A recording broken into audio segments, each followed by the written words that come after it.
Bonjour et bienvenue au Club Panéo, le rendez-vous des amateurs de pain maison. Aujourd'hui, je vais vous expliquer comment faire une bonne pizza. Vous allez voir, c'est simple et ça se passe en 5 étapes. Pour faire une bonne pizza, il vous faut 400 ml d'eau, 35 ml d'huile d'olive, 15 g de sel, 800 g de farine, 8 g de levure sèche ou alors 25 g de levure fraîche. Vous avez vu, j'ai mélangé tous ces ingrédients en commençant toujours par les liquides. Cela permet qu'il n'y ait pas de résidus de farine au moment du pétrissage dans le fond du saladier.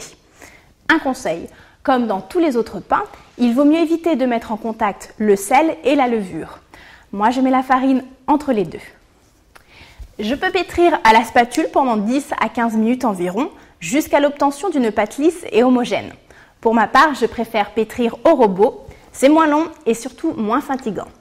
Le robot a pour avantage aussi de mieux mélanger les ingrédients. Et moi, pendant ce temps-là, j'attends.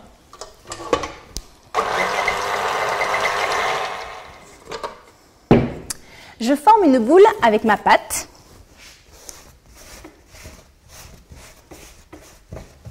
Que je laisse reposer pendant 1 heure à couvert dans mon saladier. Une petite astuce, vous pouvez emballer votre saladier dans un sac en plastique pour mettre la pâte à l'abri des courants d'air. Si votre pâte est dans un endroit très ventilé, elle risque de former une croûte et elle risque ainsi de moins bien se développer. Je divise maintenant ma pâte en deux et je forme des boules.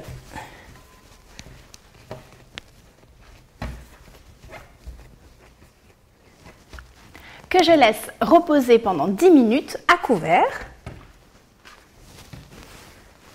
Voilà. Et après, mes pâtes seront prêtes à être utilisées.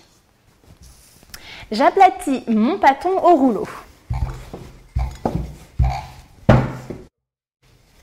Je le laisse reposer pendant encore 15 minutes environ. Ma pâte sera bien épaisse et développera surtout beaucoup plus d'arômes. Enfin, tout à l'heure, il me restera juste à garnir avec de la sauce tomate et les ingrédients que j'ai choisis. J'enfourne ma pizza pendant 15 à 20 minutes dans un four bien chaud, 220 à 230 degrés.